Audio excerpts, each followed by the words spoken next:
Helané Wahbeh is the Director of Research at the Institute of Noetic Sciences, an adjunct assistant professor of neurology, the president of the Parapsychological Association, and a clinically trained naturopathic physician. Her most recent book is titled The Science of Channeling: Why You Should Trust Your Intuition and Embrace the Force That Connects Us All. Her research interests include mind-body medicine and extended human capacities, otherwise known as psi phenomena or channeling.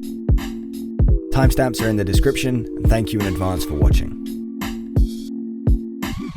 So, Helané, I can't wait to talk to you a little bit about your personal experiences a little bit later, but before we do, I'd love it if you could tell me about your background, your professional background, and your current research interests. Thank you, Ben. It's so wonderful to be here with you today. My background is really quite eclectic, and I think that really sets me up to do the incredible work that I'm doing today. My bachelor's is actually in anthropology. And I studied medical anthropology at UC Berkeley. Mm-hmm. And I was always very interested in health and mind-body medicine and how our mind influences our health. Mm-hmm. And I ended up going to naturopathic medical school, where I got a clinical degree and had a private practice for quite a while. But research and my curiosity about how things work really inspired me to get into clinical research and studying mind-body medicine. So I moved into postdoctoral research fellowships focused on complementary and alternative medicine and mind-body medicine. So I got a postdoctoral clinical research fellowship at Oregon Health and Science University, and also got a master's in clinical research. So that's what really launched my clinical research career that was mostly focused on meditation and how meditation can support us in many different ways. Through that, I received an invitation to go to the Institute of Noetic Sciences, which I'd never heard of before, for this gathering of meditation researchers to look at how meditation research was happening and what was missing and such. So I was just absolutely amazed at the research that IONS, which is the acronym for the Institute, was doing, and was just so inspired to want to join their team. So, synchronistic event after synchronistic event, I ended up moving to California, joining their team as a consultant, and then as a scientist employee, and now I'm the director of research. So I'm just absolutely thrilled to be doing the work that I'm doing and building on the various backgrounds that I have to support our team and the research. Awesome. Yeah, and like you said, eclectic is it's a great way to describe it. Like all these different areas coming together, the anthropology, the meditation, and the clinical side. It's really fascinating. And you've been at IONS since then, I suppose, since you first joined them. Yes, since 2015. Yeah, cool. And yeah, so your main areas of interest at the moment, your main areas of research interest right now, how would you kind of categorize them? So my personal interest is around what I call channeling, which is this idea of how we can access information and energy from beyond our conventional notions of time and space, and that can appear receptive, like, getting insight about things, or expressive, like our intention affecting the physical world. Now, that is really housed under IONS' more global research agenda, which is focused on this accessing information and energy, and also looking at transformational practices and how those can support us in being able to tap into that noetic wisdom. And you may have noticed that noetic was in the name of the Institute. Noetic means inner wisdom. It comes from the Greek that the Greek gnosis, which means inner wisdom. So that's what IONS is really all about, tapping into and researching that inner wisdom. Yeah, it's fascinating, the thing that connects us all. And I can't wait to circle back to learn more about channeling and about your book and everything like that. But I guess, yeah, now would be a great time if we can kind of go back in time, and if you can tell me a little bit about your childhood or your earlier life. I mean, it sounds like you had some fascinating experiences, and again, I guess an eclectic upbringing, just like your eclectic professional life. So yeah, I think I was listening to you on another podcast, or I can't remember exactly where I heard you mention this. But I think you attended your first seance, so like with mediumship, a seance in regards to that at the age of 10. So yeah, tell me a little bit about that. Tell me a little bit about your earlier life and how that came about. And yeah, I'm really, really interested to hear about it. Yes, absolutely. So, I shared a little bit about my career, my credentials, etc. And nowhere in there did I say I went to my first kind of spiritualist seance when I was 10 years old, because it was something that I rarely shared with people. I didn't talk about it in my career. And yet my upbringing was steeped in various spiritual traditions. I was raised actually Orthodox Christian. I went to church every Sunday, my father was a chanter in the church, very involved in the youth programs, etc. I also went to Catholic school because the Catholic school in my area was the best school. My parents wanted me to get the best education. So I was steeped in Catholicism as well as Orthodox Christianity. And then my mother's side of the family were, I now know, essentially spiritualists. I didn't know that term in the past, but they would have meetings, weekly meetings, where everyone would gather in a circle, and my grandmother or my uncle would do something called trance-channeling, where they believe that their body is being used as a vehicle for a non-physical being to speak through them. And so my grandmother would be speaking in all these different voices. My uncle would be speaking different voices. And this happened every week. People would gather, they would ask questions. The supposed spirits would offer guidance and wisdom and personal messages to the various sitters. And that belief that we are more than our body, that our soul survives, that we can communicate with the other side, and the various beliefs around that worldview dramatically affected me in my life in a positive way, I feel. And so now at IONS, I get to actually use my research background to study that phenomenon, which is so exciting, because my academic career, I couldn't talk about this at all. No, of course not. And you must feel like, constantly when you're meeting people and like going for jobs and stuff, that this is, something you don't want to let out there. And now it's kind of come full circle, and now it's a very central part of what you do, which is awesome. It must feel so good. I don't even know if you would remember this, at least in any detail, but when you attended, say, that first meeting, as your family called them, or seance as they're more widely known, when you attended that the first time, what was your thought process? What were your feelings? Were you kind of freaked out? Were you like, whoa, why is everybody being so weird? Like, what's going on? Like, do you have any recollection of that? I do. I have a very distinct memory of standing in the back of the room, because my mom brought me in, and, I love my mom. I've forgiven her for this a long time ago, but she didn't give me any context and didn't really prep me for what I was about to step into. She just, I'm going to take you to the meeting today. And so, I came in, and here was my uncle speaking in this totally bizarre voice, and everyone was around. And I remember, I think my greatest fear was, could the spirit jump into me, without permission? That was my greatest fear. And I did end up talking to my mom and grandparents about that, and they reassured me that that couldn't happen, and slowly felt safer in that environment. And I think the other piece around it is, I never thought that, oh, they're just faking it, because there was no motivation.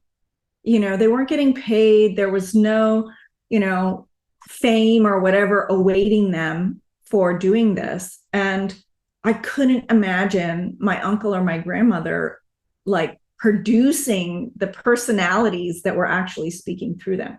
So Yeah. never my mind was like, oh, they're just faking it. This is all a show. It felt resonantly true to me at that time. Once I got past this initial discomfort around, could they jump into me? Yeah. And I guess in those kind of situations as well, like where there is seemingly no motivation to fake it, the only way that it could, or seemingly the only way that it would be faked, is if the person that is, you know, the medium or the channeler or whatever is unaware that they're faking. They're either kind of subconsciously or accidentally, or, you know, just compelled on some level that they're not really intentionally doing. But do you remember whether there were many evidential kind of communications or evidential things that took place in your family? My grandfather was a scholar of this work and, wrote a book called Life After Death in Arabic Oh, in, wow. like I think the 40s or 50s. That's And awesome. he Yeah. studied that in Palestine and then realized that his wife, who he had just married, was a trance channeler. And that just made him incredibly happy because he could just study her. So he was a meticulous documentarian and recorded and transcribed everything. Now, I think because of my closeness to my family, I haven't actually delved into that text to try to verify it in any way. It's just volumes and volumes. It feels like I'm a little too close to it and would be too biased. So I haven't personally evaluated that, and no other researcher has either. So I can't really answer that question. I will say that, the wisdom that I received as personal messages to me were quite supportive and nurturing, if you will.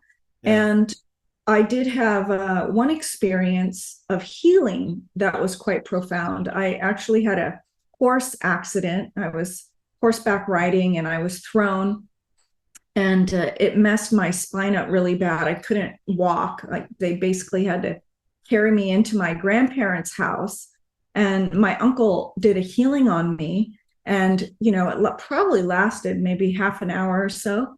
And after that, I was able to walk just fine and there was no pain at all. So Wow. that's, an N of one evidential anecdote. Some people might say, oh, that's placebo, but I don't know. I think a horse fall really did create some damage there. Yeah.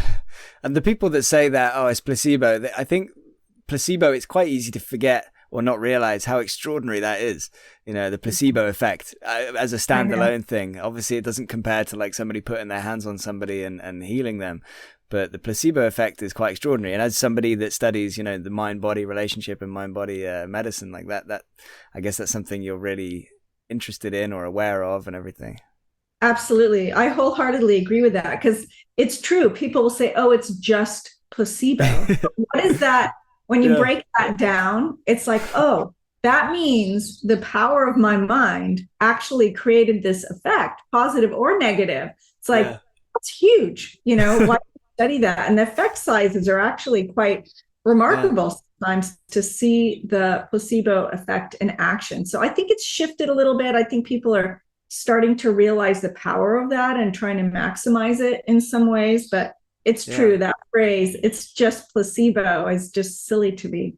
Yeah, it's hopefully going to be one of these like entry level kind of phenomena that is kind of widely accepted by the mainstream, and that's going to be one of the places where people start to awaken to maybe all of these other aspects of reality that are kind of not talked about or discussed. Exactly. Yeah, and it's also it's just a sign of our current paradigm to dismiss the power of the unseen, because it's like, okay, the physical pharmaceutical is the real actor. And even though the mind may play an effect, that doesn't really count. So I'm just going to like dismiss that. That's just placebo. I'm going to just focus on this mechanistic pharmaceutical action because that's what's really important. But you can see how illogical that is. It really just demonstrates how our worldview and our filter skews how we view reality and limits what we can actually perceive. Yeah. And when you think about it more as well with the placebo effect, you know, like the what do we think the budgets are for all pharmaceutical medicinal companies? Probably in the trillions per year. And how much money have we spent investing in researching how to maximize, as you say, the placebo effect, as we call it? Because it just seems the mind boggles, you know, like we have an effect that we've observed that we accept where, our body can repair itself just based on the intention of our mind, seemingly. And we just kind of like, we need to account for that when we test the drugs. That's all we need to worry. That's all we need to think about. You brought up the money. And I think that is a huge factor because you can't patent our intention. No. And so it's not a moneymaker, you know? So of course we're going to put our energy into the substance that we can patent and make a lot of money on. So unfortunately, I think those are huge driving forces in why there isn't more attention paid to the power of our mind. Yeah, unfortunately, as you say, but it's totally correct, absolutely correct. Yeah, unfortunately, the profit motive is too powerful.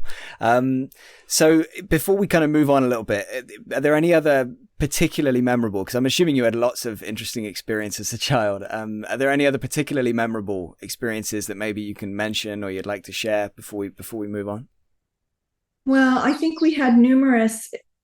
I mentioned my uncle doing a healing session on me when I was quite injured. My mother also developed her trance-channeling ability as I got older. So that was really exciting because I'm quite close to her and got to observe her development. And I think observing her, my uncle, my grandmother, with the various personalities that would come speak through them just was so profound, how it could switch so quickly. And it was like this completely formed personality that could engage in conversation. And you mentioned, they may not be consciously faking it, but maybe there's some unconscious aspect to them producing these personalities. And if you think of the worldview that we're all one, that we are all actually interconnected, then whatever personality does come through is still a part of them. So on that level, it could be an unconscious bringing forth of an aspect of themselves. The people also say, well, it's just their higher self. It's still them, but it is an unconscious aspect of them coming through. And the reality is we just really don't know exactly what the source is. We can't definitively prove what that source is. And yet, from my perspective, observing it, it's just incredibly remarkable and seems incredibly difficult for someone to be able to manufacture that in a conscious way. Yeah, I totally understand what you're saying. Fascinating. So again, last thing I'll ask you about that then before we do move forward is with the healing that your uncle was doing. So was he laying on hands? Do you recall again in detail like how he was doing it? Was he saying anything? Did he have any kind of like little procedure that he did? Or was it totally organic? Like how did that go down? How did that happen? Yes, it was quite organic, and he did lay his hands on me. He wasn't massaging, they were just on my body, and his hands became incredibly, incredibly hot. Okay. I distinctly remember that. And he was quiet. He wasn't saying anything. He just moved them around at various points. And the heat, I think, was the most remarkable for me. Interesting. Do you know Suzanne Temple? Have you heard of Suzanne Temple?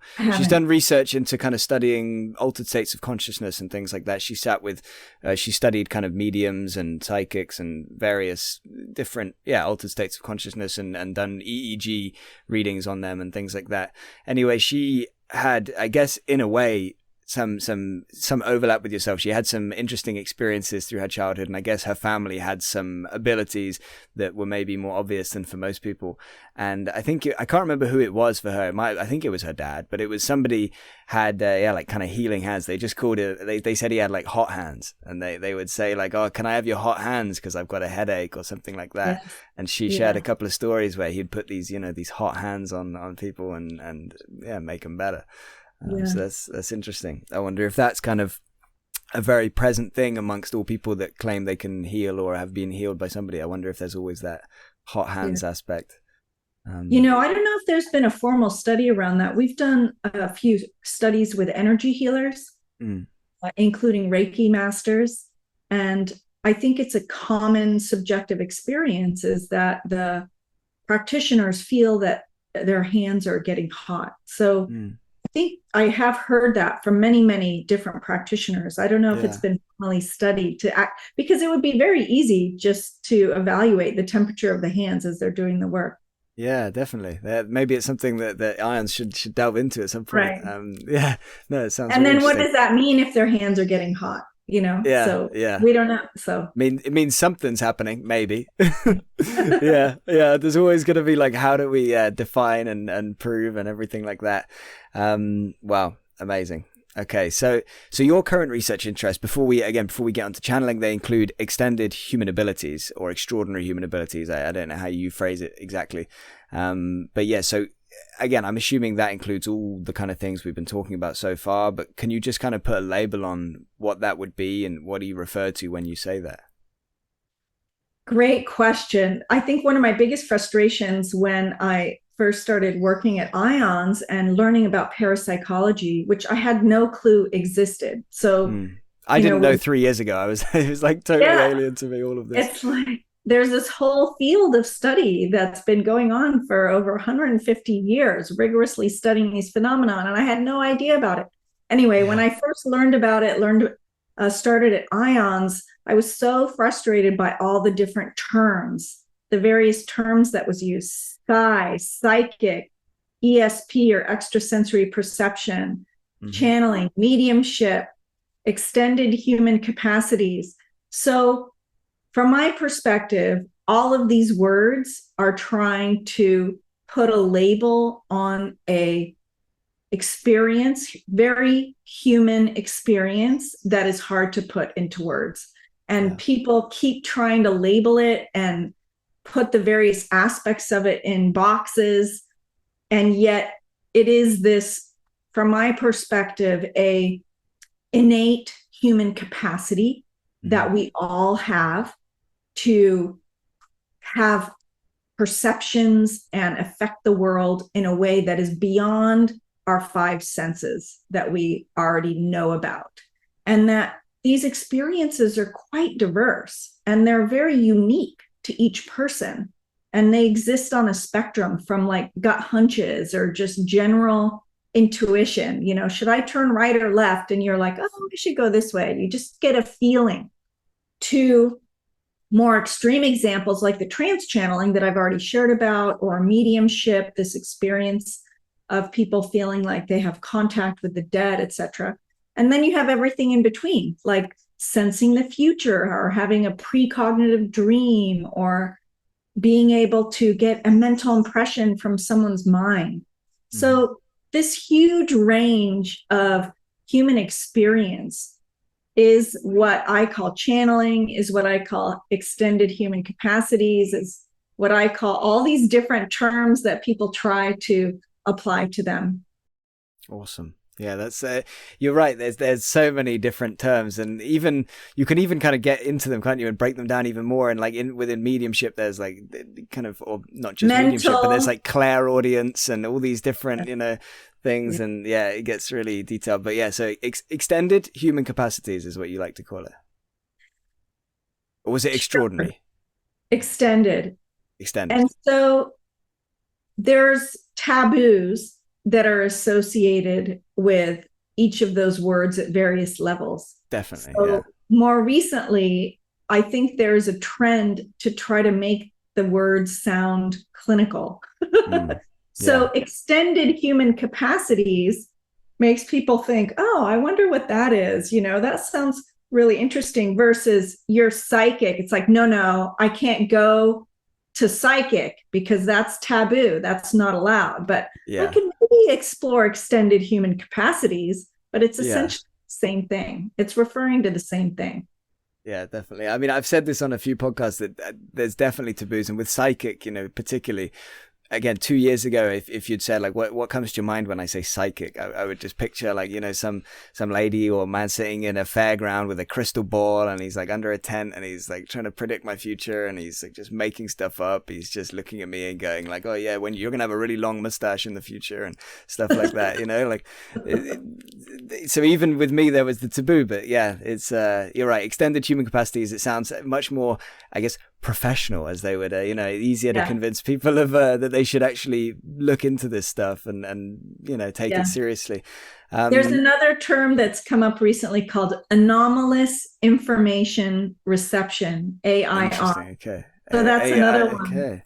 Or anomalous information cognition reception instead of clairvoyance, or anomalous perturbation instead of psychokinesis. Literally, there is a whole book that's about 300 pages long on parapsychology terms.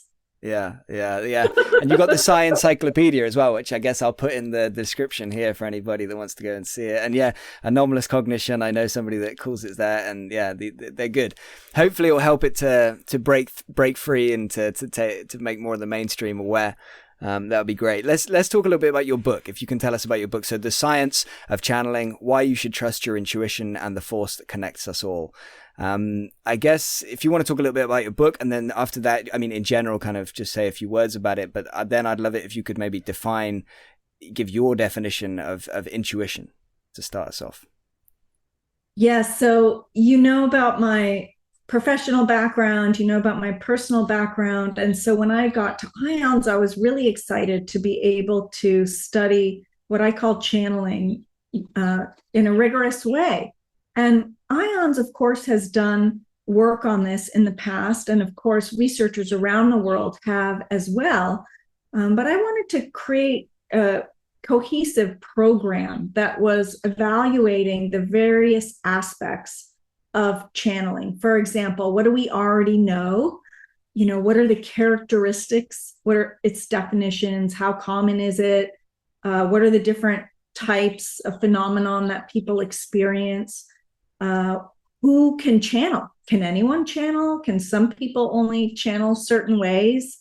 What are the different topics that are channeled? And are those useful in any way?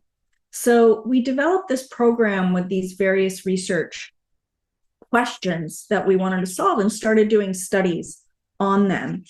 Now, I was presenting on this work at one of our internal IONS conferences, and I was walking with one of the attendees and, just getting to know each other and talking about the work that I was doing for the IONS channeling research program. And he said to me, you should write a book about this. I said, no, I can't do that. I got to focus on this. He's like, no, I think you should write a book about this. And I think people would really enjoy it. And in fact, I'm a publisher and I would like to help you do that. So that was the instigation for creating the work of the IONS channeling research program to get put into the Science of Channeling book, which is really meant for the general public. And it's very accessible language. It does talk about the science, but in a very understandable way. And not quite like the conscious universe then. Yeah, no. And, I really wanted people to be able to hold up that book and say, I'm not alone. Yeah.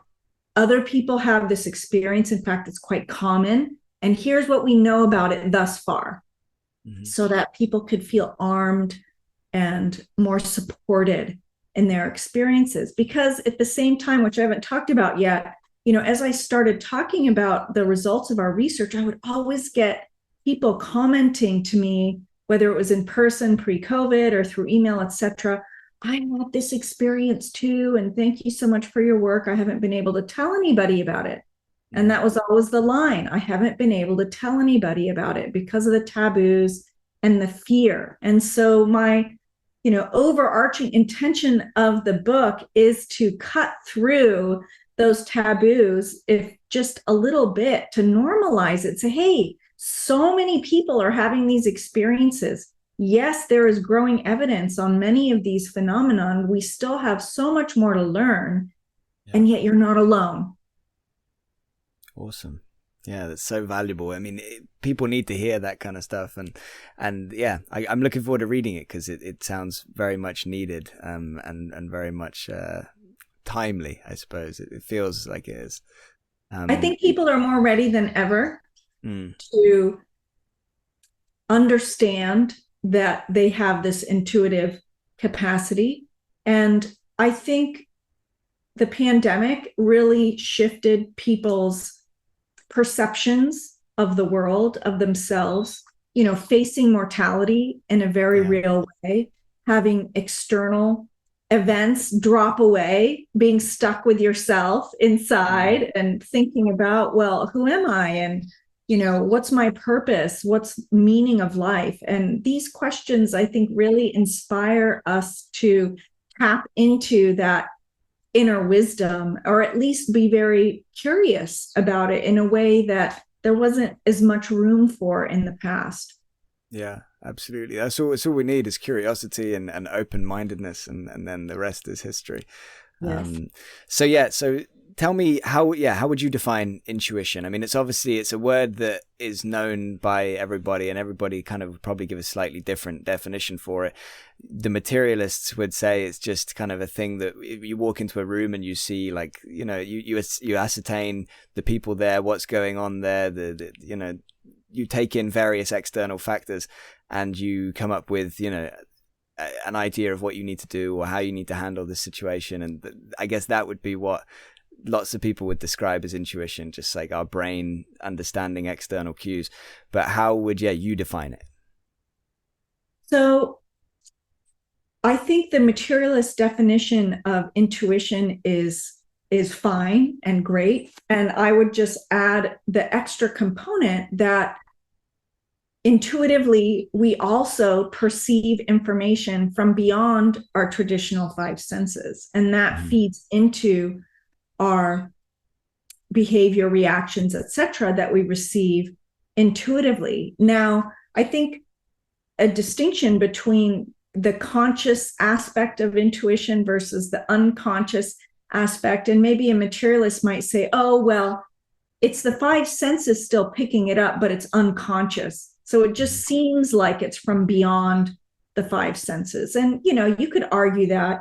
And yet my sense is that it's much broader than our five senses. And there's so many cases where we learn information about someone. Let's say you're at a party, you're hanging out, it's a barbecue or whatever, it's a beautiful day, and you meet someone that you've never met before in your life.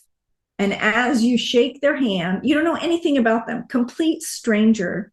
As you shake their hand, you get this download in your mind, fully formed, about their background, their attitude towards life, significant events that happen to them, their goals for what they want to aspire to in the future, just is all completely known to you in the moment of that handshake. Now, I don't know how our five senses could manufacture that, even if it was unconscious.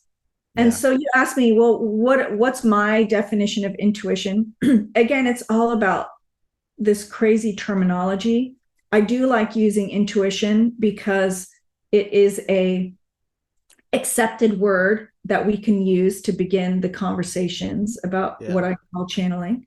And when I talk about the spectrum, it's on the very common general side of the spectrum. And it shows up from a channeling intuitive perspective in a couple different ways. And we've done studies on this. It shows up in, I just know it's true. I just know it's true. People will say that all the time. And they're like, I don't know how I know, but I know that you loved soccer when you were a kid. I don't know. I'm just picking up a random example. Just have a feeling. I just have a feeling. But that's different, actually. Oh. Because people will say, I just know it's true. And they receive it mentally. Okay. Then there's other people who say, I just feel it. I just feel that it's true. And they feel it more in their bodies. It's like an emotional sense of trueness rather than a mental cognitive sense of trueness. Okay. So those are the two most common ways that we have found that people experience what we're calling like general intuition.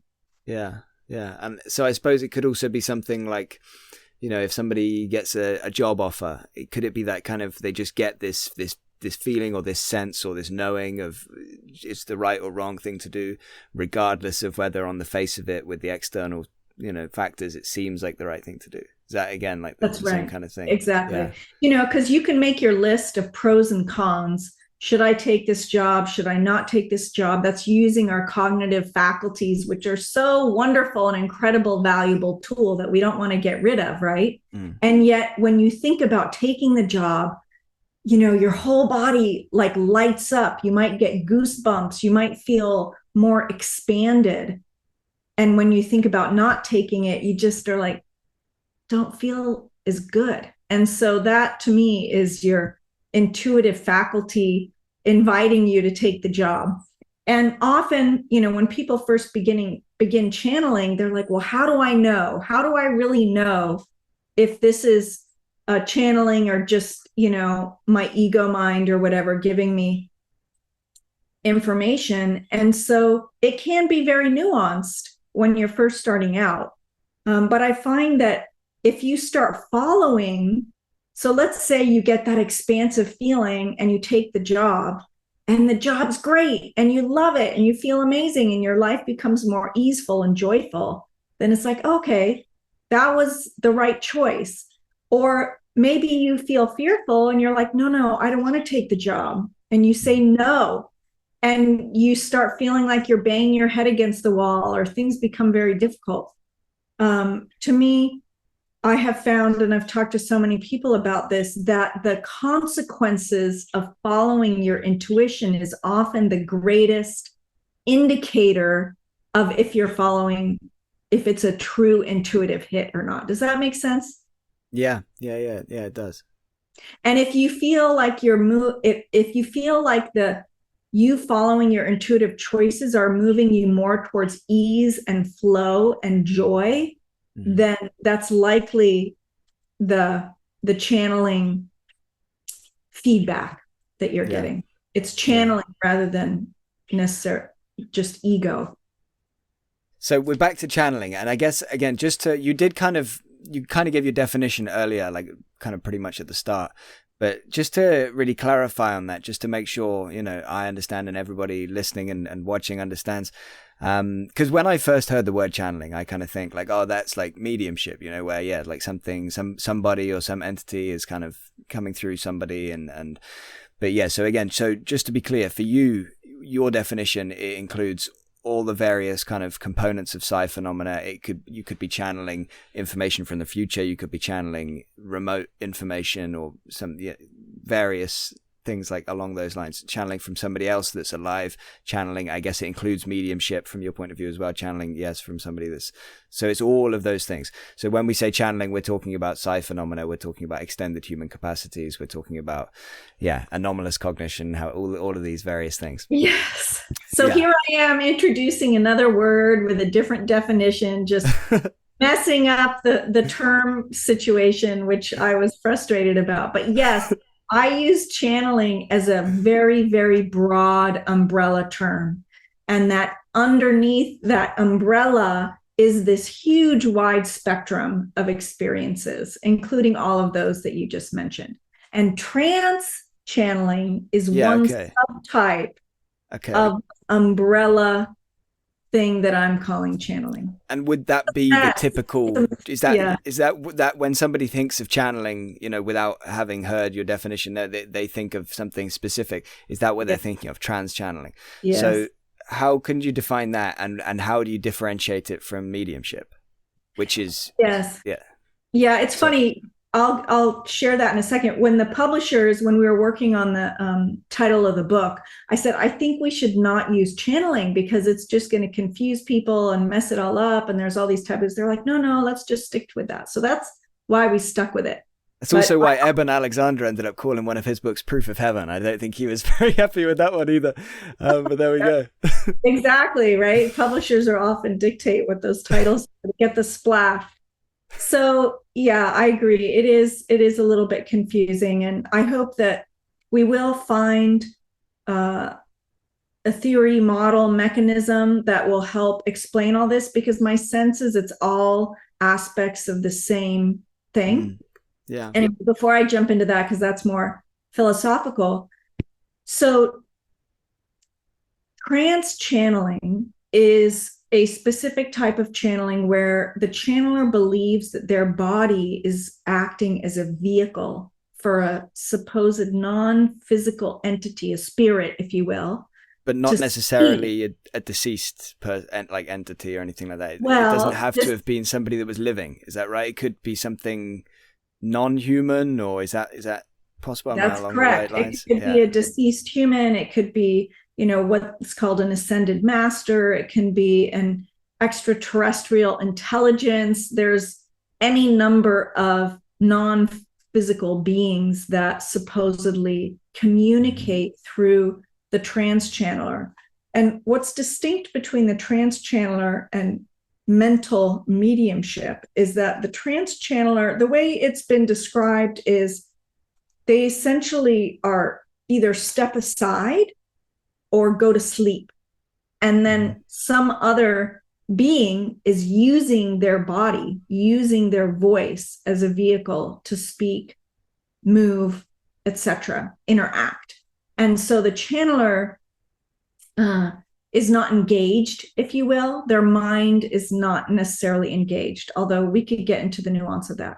Mental mediumship is different because they are more like a translator. So they may see visuals, they may hear voices, they may, in their mind's eye, see a deceased person and, see them talking, hear them talking, and then they will say, your uncle so-and-so said this to me. Does that resonate? So they're like a translator. Whereas in trance-channeling, Uncle Joe is actually speaking right through the body. So that's the distinction. Does that make sense? It does. And I guess just to kind of add on to that, I guess in that case, physical mediumship, how would you kind of differentiate that with channeling? Or would that just literally be almost the same as trance-channeling, but just specifically with people who are, used to walk on this earth?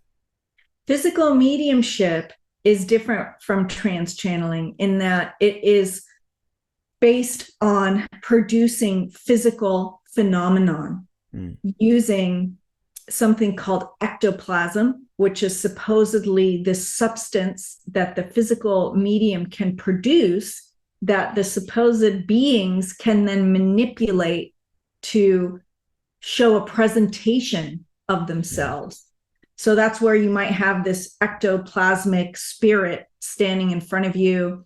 You may have an actual voice that is speaking in the room, not through the medium's body, but just like this disembodied voice that just starts talking. Direct voice. Yes, we've done a little bit of work at IONS around physical mediumship recently to kind of bring it more to the forefront to see what's going on. Into the light, but there's just so many issues with doing physical mediumship research. It's quite intense, actually, because there has been historical fraud around it. It's so hard to prove that fraud isn't happening. It's a very, very tricky area to study. Super fascinating, though. Have you ever sat with a physical medium? I have not, although I will be later this year attending quite a number of physical mediumship Oh, cool. sessions myself just to see what they're like. Yeah, Yeah, all in the name of science, of course. That's exactly. that's exciting though. So are you looking forward to that? Yes, absolutely. That'll be Yeah. great. I I'm mean, hoping. I've seen thousands of trance channeling sessions. And so I'm Mhm. no stranger to the experiences, but people have told me that physical mediumship is quite different. So we'll see what it's Yeah. like. Yeah, like the seeing of physical things moving. I haven't yet, but I'm hoping to get the chance to maybe later this year. But I've spoken to a number of people that have sat with physical mediums, and I've spoken to a physical medium, and like it's really interesting. Anyway, to get back to you, so you also have your own psi abilities, right? You have probably had them, since you were a child. Is that right? Yes. What kind of abilities have you noticed? When did you first notice them? And again, I know you mentioned earlier that you think everybody has this potential. Probably most people it's undiscovered, or it's still under the surface, or even just unnoticed. But yeah, so how did that start for you, and what abilities that are you aware of? It's always so hard to word these things correctly, isn't it? Yes. So yeah, as a child, I was really quite sensitive. And now as an adult looking back, I think that that was my kind of blossoming of my psi abilities, if you will. I could walk into a room and I would just feel the emotions of what Hmm. was in a room. I was really afraid of the dark. We had these stairs that would go up one landing and then up another set. And I was always felt like there was something, behind me. And now I wonder, okay, was that me sensing things, or is that just me as a child afraid of the dark? I don't know. Yeah. I can't really answer that, but I'm curious about it. Then, another aspect that really started developing was body sensation. So I would get goosebumps if Hmm. I was connecting with someone and they were sharing about something that really resonated as truth to me. Or let's say my friend was talking about, what college she wanted to go to or something. And she'd talk about one, my whole body would be covered in goosebumps. But then she'd talk about another and I wouldn't feel anything. So those goosebumps started to me being an indicator of a truth or a path to follow. And that has really supported me in my whole life, this Wow, called embodied sensations. that's So fascinating. I also, when I was in private practice, I would be talking to patients and, they'd be talking about their symptoms. And I would get this big download, kind of like I talked about meeting someone at a party. I would just get a big download of what the root cause of their symptoms were.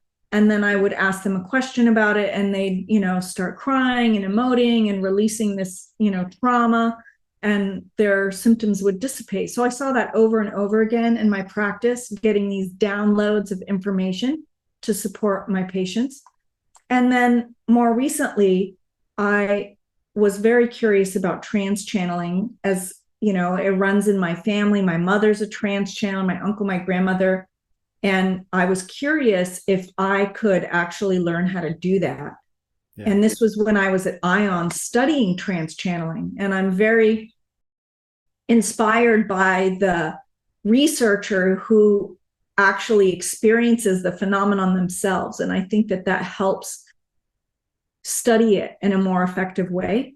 So, a colleague of mine in Italy, Patricio Trisoldi, and his team developed a hypnosis technique to teach people how to trance channel. So, I went through, did that technique, and can now trance channel if I choose to. Wow. So, in answer to your question, I experience many different types of psi channeling phenomenon, whatever the heck you want to call them, and they show up in different ways for me. Yeah. Can anyone channel? I feel that anyone can, and yet the way that it shows up for them is unique to them, like a fingerprint, if you will.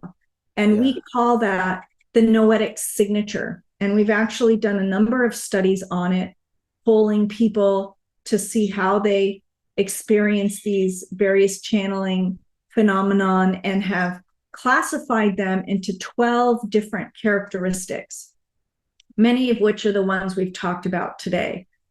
General intuition, mind-to-mind communication or telepathy, mediumship, trance-channeling, knowing things through dreams was another big one. That's not one of my strong suits, but many people will actually get channeled information through their dreams that turn out to be true, which is fascinating.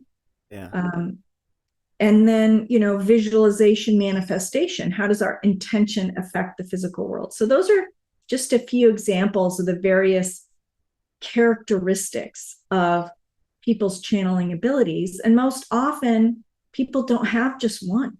They actually experience many of them in different ways. And one might be the strongest for them in that moment. And what we don't know yet, but what I'm hypothesizing is that you can actually train these abilities. You can take courses, and if you believe that you can do it and you practice it, that you can strengthen your channeling abilities. Yeah, so fascinating, and it absolutely makes sense. And it's kind of, in a way, it's like, why would we think anything other than that, really? When it's totally normal for people to be gifted at maths. They're not so good at art. They're not so creative, and maybe they're really good with people, but at the same time, they're I don't know. It's very normal for us to have talents in certain areas, but there's nobody that has zero ability in maths, for example, because everybody can, do 1 + 1 or what have you. So it's like a spectrum, isn't it? Like you say with this. So in a second, I want to ask you, because you were just talking about people, training people. Obviously, I want to ask you for some brief advice for people at home. But before I do that, have you ever bent a spoon? I have, yes. You have? Bent a spoon. Cool. So what was that like? What was your first time like? It was with my uncle, and sometimes he would take us kids, I had a huge family, and we'd have family parties, and, the kids and teenagers would be bored, and he'd say, come on, let's go over here and have a little fun. And we'd get our spoons, and he directed us to focus our intention on the spoon and to envision that it was soft. And we just envisioned that it was soft and that it was melting. And, I don't know if you've ever done it yourself. If you have Never successfully. Okay. If you have a strong enough spoon, you could potentially bend it with your hand, but it takes a great deal of force to do that. And it depends how you hold it as well, right? But exactly. And so, we would keep doing that, and, we'd test it every once in a while. And then at some point, it just got so easy, and it just went and just totally bent. Wow. It was quite incredible. So we did a recent spoon bending with the science team, actually. So obviously that was decades ago when I was a child, and I hadn't done it since. Although I did bend rebar one time with my throat, but that's a whole different story. We tried it with the science team recently, and I was not able to do it, although there were other members of my team who did.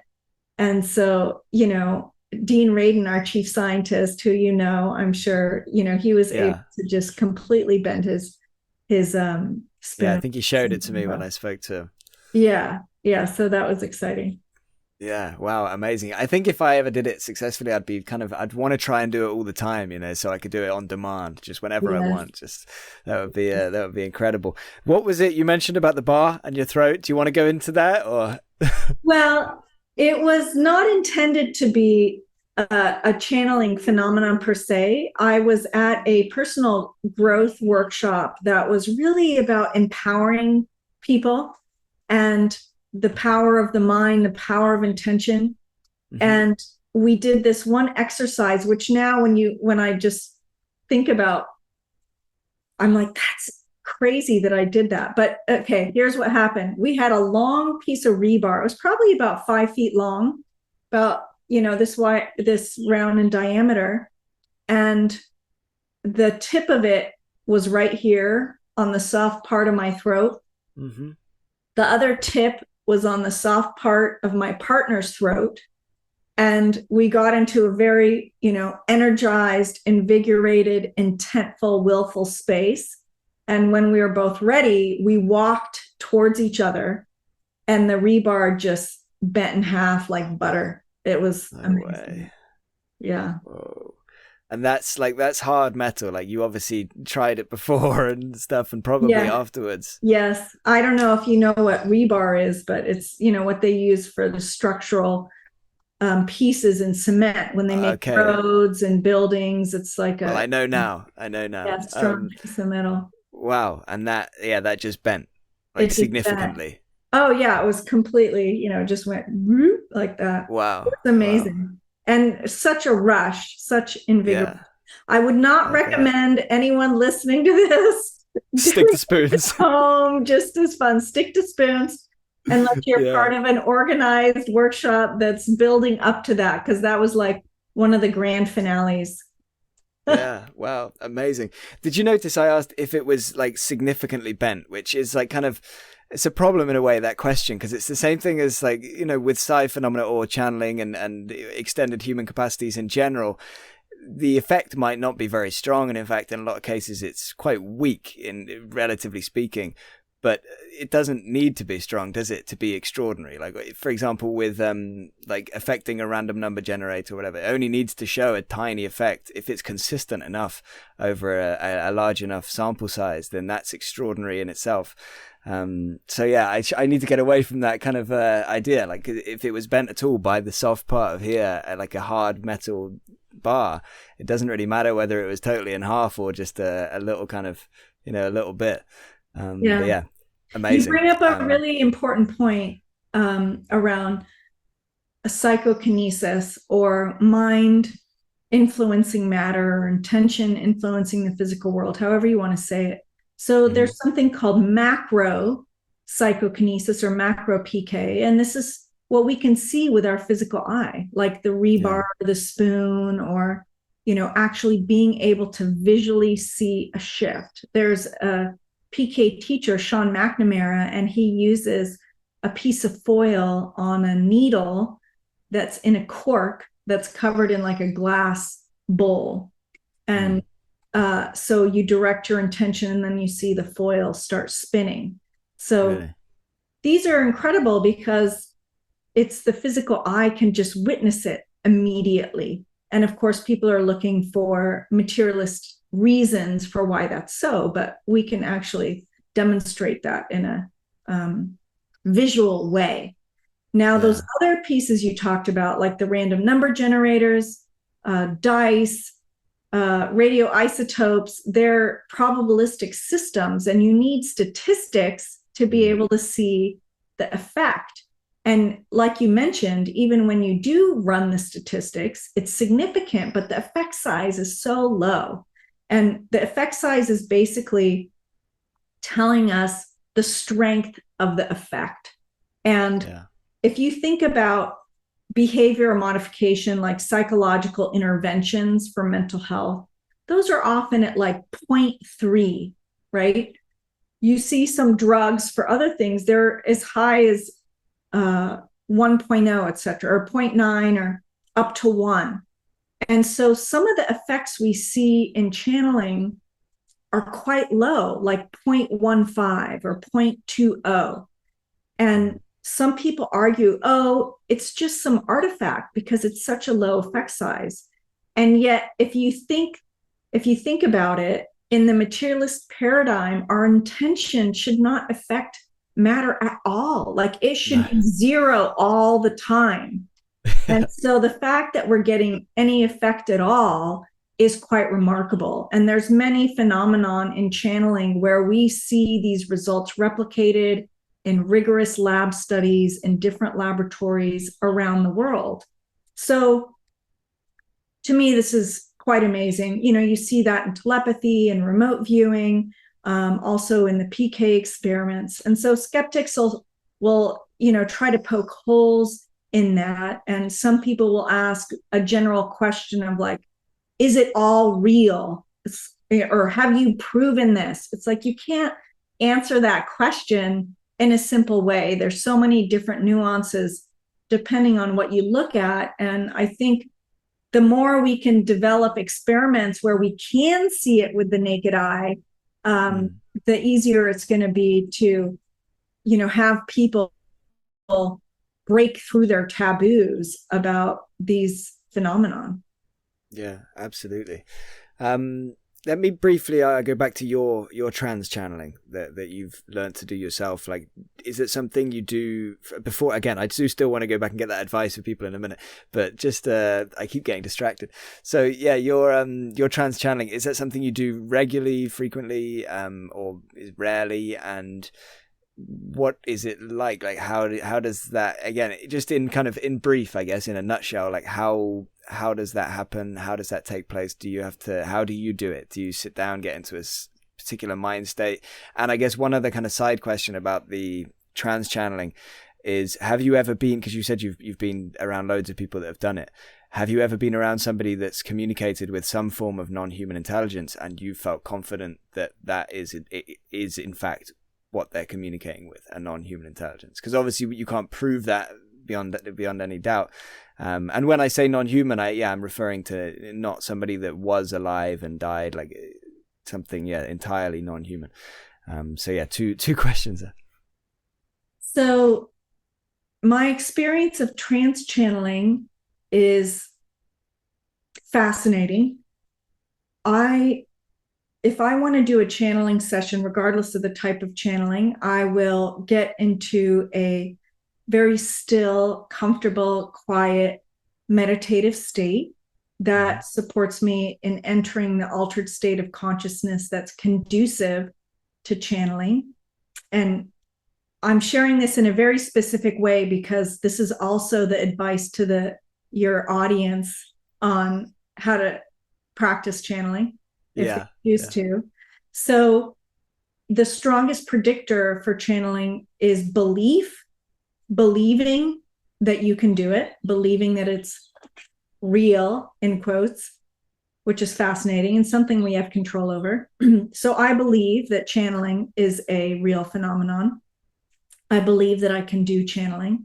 And then being a meditator or meditating is also one of the strongest predictors for doing well at channeling. And I've been meditating for over 20 years. So that's kind of my pathway to get into that state.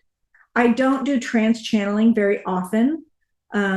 Sometimes I'll do it when I'm with my mother, who is a trance channeler, and we'll often do trance channeling sessions together, but she will usually be the trance channeling, but sometimes I'll get a knock on my head saying, we'd like you to do it this time. And I will actually be the one doing the trance channeling. My experience of it is so totally bizarre. I mean, it's such a bizarre experience to feel your consciousness in a very relaxed, awake, aware state, and yet no clue what's coming out of my mouth, no clue that my mouth is even going to move. And I'm basically an audience member just observing what is happening.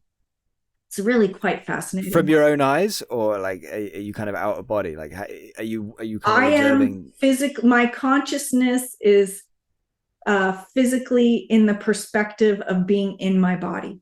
Mm-hmm. Yeah. Some people, some trance channelers will actually be out of their body, but that's more rare.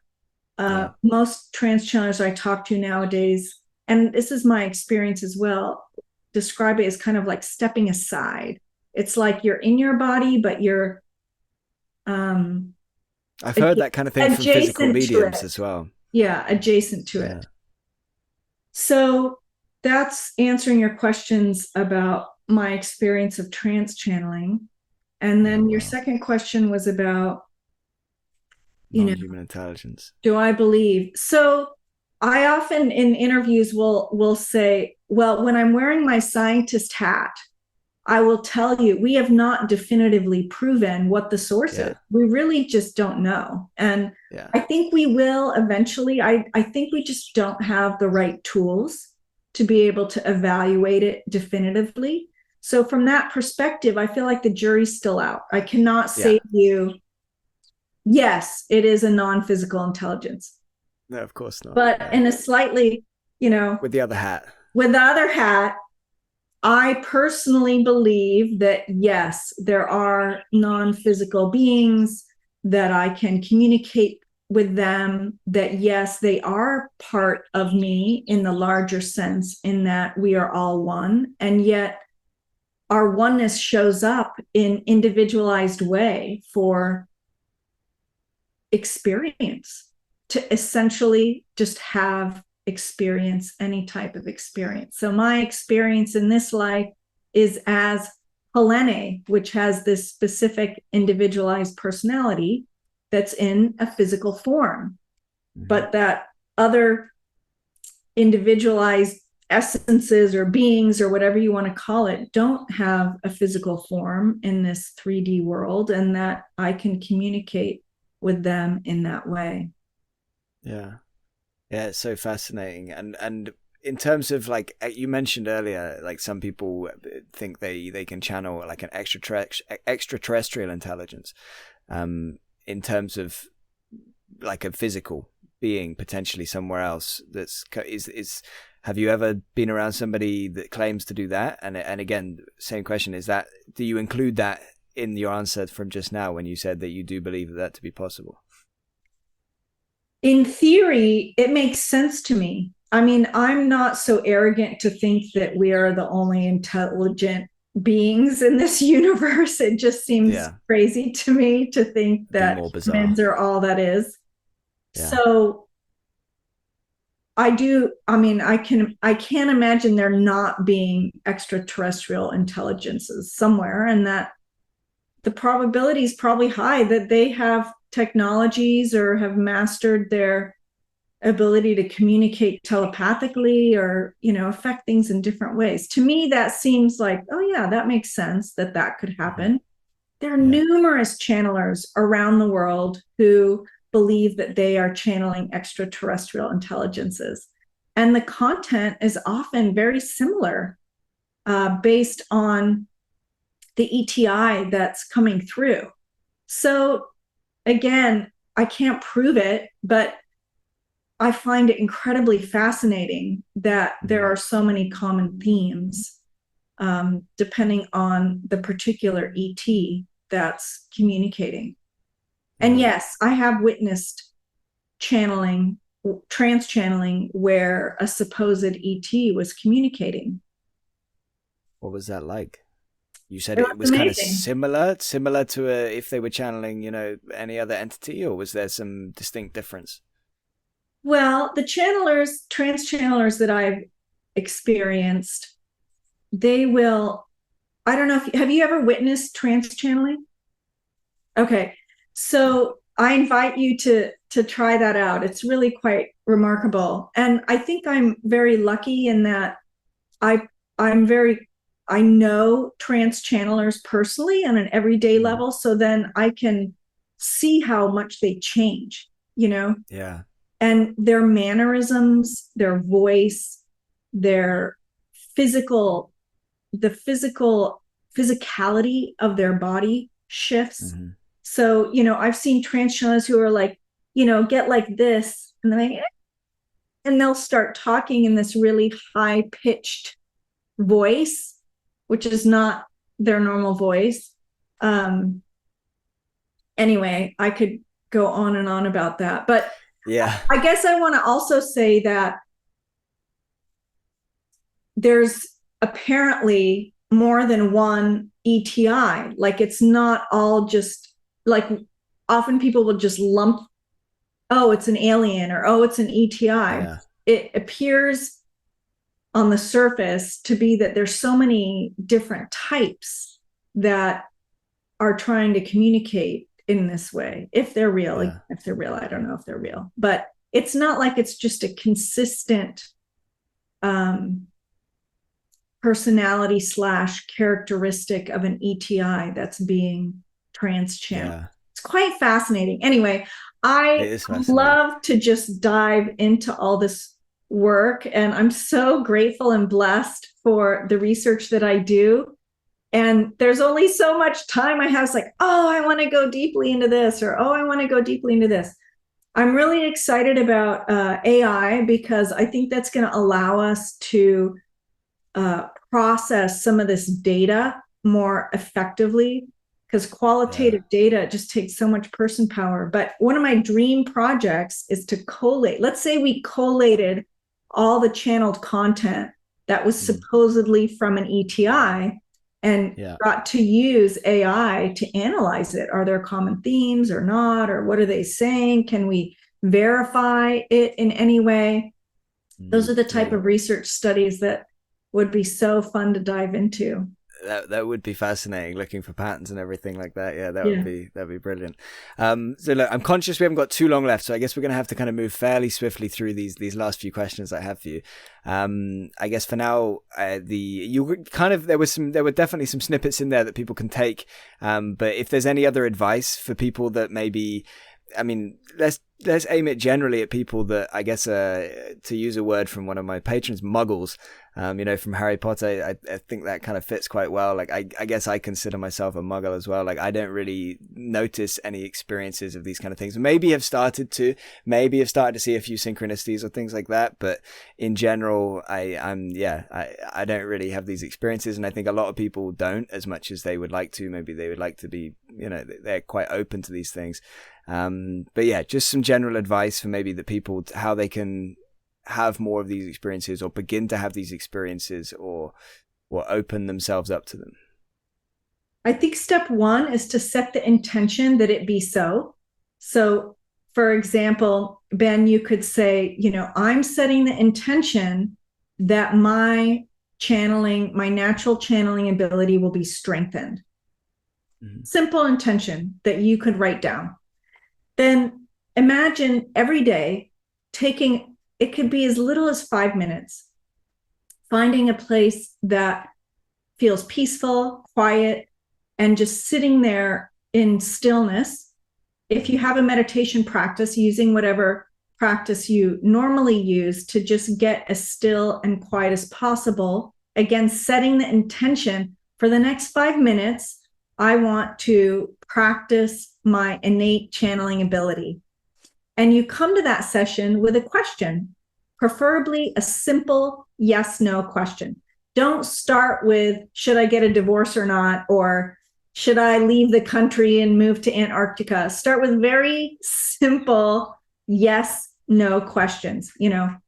Should I have fish or beef for dinner? I don't know. Just, it can be very basic. And then you practice to sensing what a yes is and what a no is, right? Okay. So, should I have, or for example, I think it's great to do it with diet and food stuff. Does sugar work for my body? Yes or no? And then you feel what's happening in your body. You see if you get any visuals, you see if you hear any sounds. You're basically attempting to learn what's your particular flavor of channeling. Yeah. And if you set the intention to get clear information and you really believe that it's possible, and you continue that practice, even if it's just a few minutes a day, I have no doubt that it will show up for you. Brilliant. Awesome. Thank you for sharing that. And I guess what you would say, if I'd given you longer to answer it, is just meditation in general. The more people meditate, the higher their chances are of having these kinds of experiences. Because meditation, hopefully we'll have an opportunity to talk again in the future, and we can kind of dive deeper into meditation, because that's obviously a fascinating topic, and it's one that you know a lot about, and it seemingly has links to all of these various different kinds of anomalous phenomena, like in so many different ways that I won't even go into now, and that you obviously know way more about it than me. But yeah, that's something hopefully we'll have the chance to talk about in the future. For now, I guess, let's rattle through one or two questions. So can I say one more thing? I'm so sorry. Please. I want to also say that, that sitting quietly doesn't work for everybody, and that there's so many different paths to getting into an altered state of consciousness. And you basically just need to find what works best for you. Maybe it's walking in the forest. Maybe it's drumming. Maybe it's a particular type of music. Of course, there's this whole psychedelic renaissance, which many people are resonating with, and psychedelics are associated with increased channeling abilities. So I'm not saying go do psychedelics, but the point I'm trying to make is there's so many different paths to get into this altered state of consciousness, which is not our normal daily running around state of mind, that makes it more conducive to receive this information from beyond our five senses. Yeah, awesome. Yeah, that is valuable advice, because yeah, you're right. Sitting still and thinking of nothing can be rather challenging for some of us. So yeah, your thoughts. Is there anything else you wanted to say in terms of advice or anything like that before I move on, just to make sure? No. Cool. So your thoughts on, and we've talked about in general kind of anomalous healing and kind of your uncle's hot hands and stuff.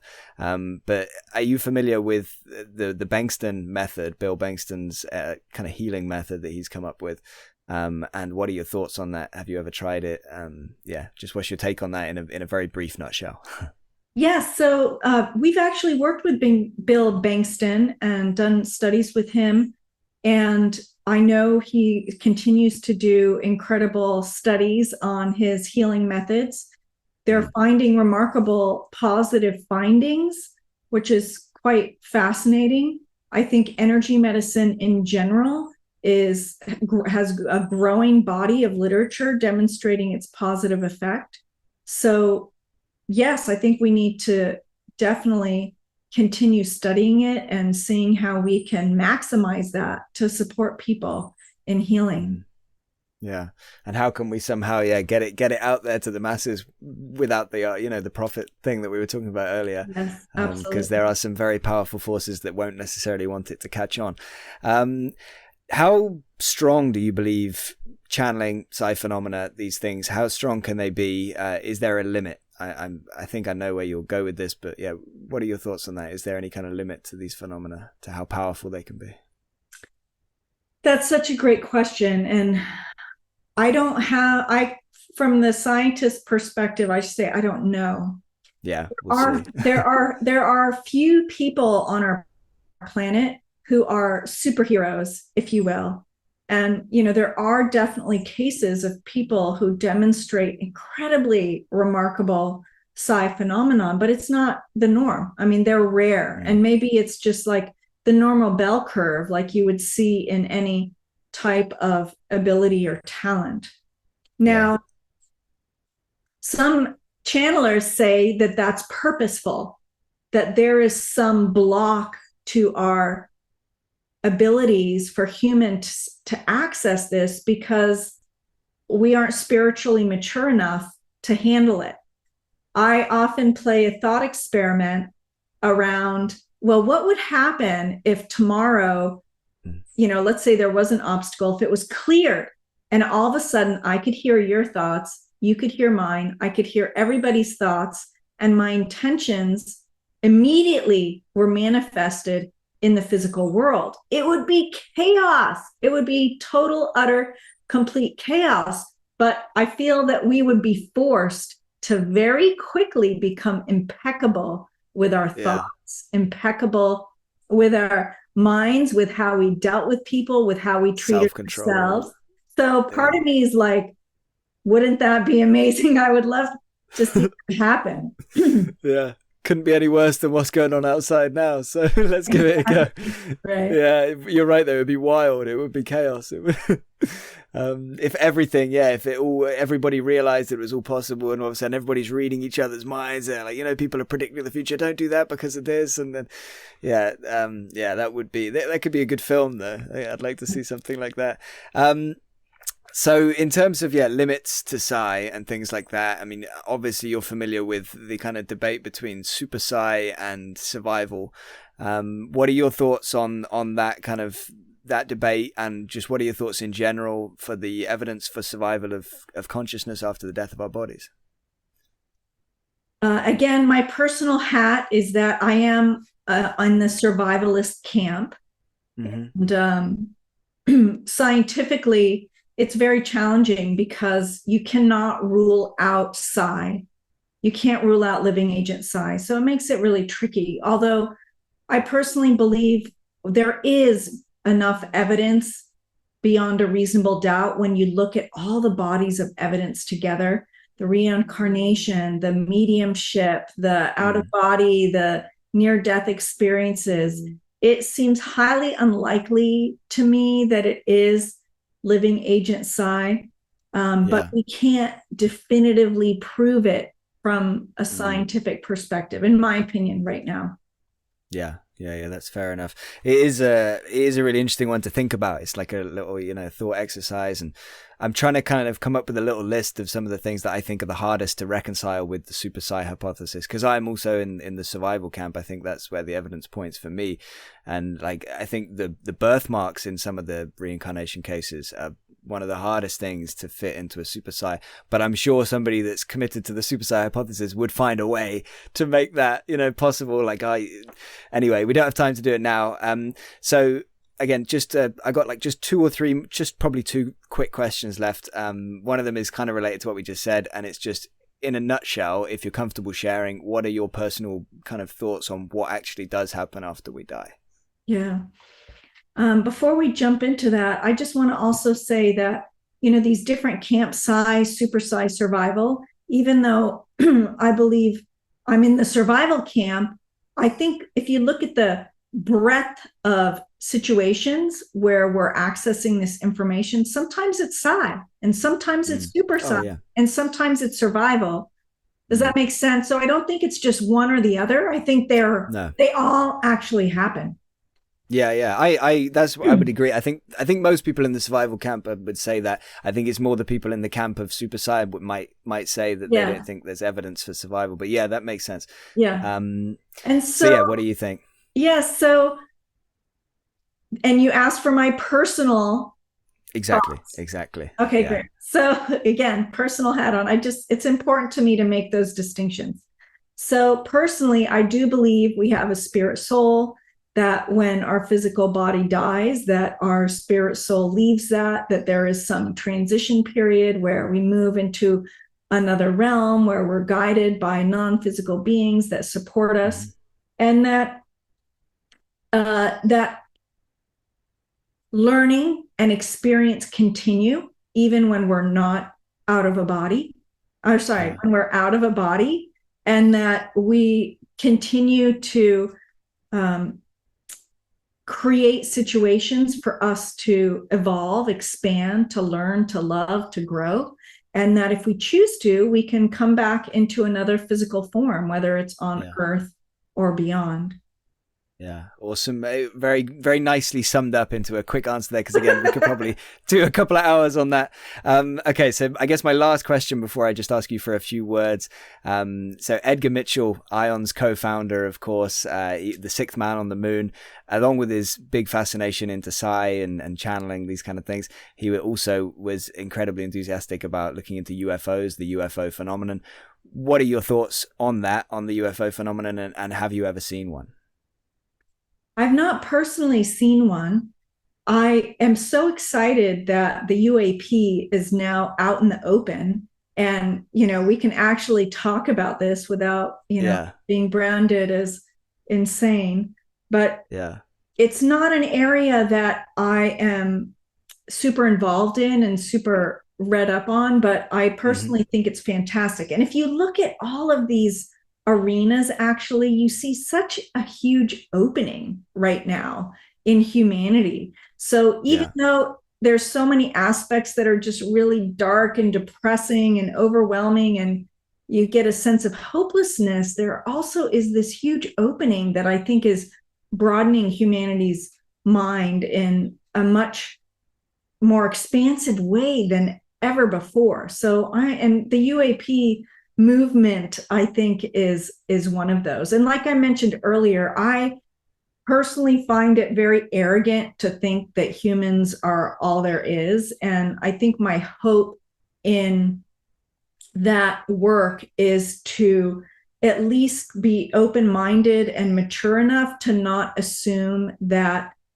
the aliens are going to come get us and destroy us, that it won't be such a defensive military action, but could be more like, I can't remember the name of that brilliant movie where the the big rock shows up and they learn how to translate. Close and oh no, Arrival, is it? I think it was Arrival. I mean, that was such a beautiful movie. And it's interesting if you look at movies and how those depict ET relationship with humans. There's many more recently that are more relational rather than militaristic. And so to me, I think that's a good sign. Yeah, I agree. And that's really awesome answer. Okay, look, I'm going to have to let you get going. Before I do, just have you got any kind of last things you want to say to anybody that's watched or listened? Any last words or a message? Can be anything at all. Thank you so much. I just want to appreciate the audience for being with us today, and invite you to connect with the IONS community at Noetic, noetic.org. There's such incredible resources there for you to explore with us our human potential and how you can incorporate channeling and the noetic into your daily life to support you. So I'm looking forward to connecting with you again in the future.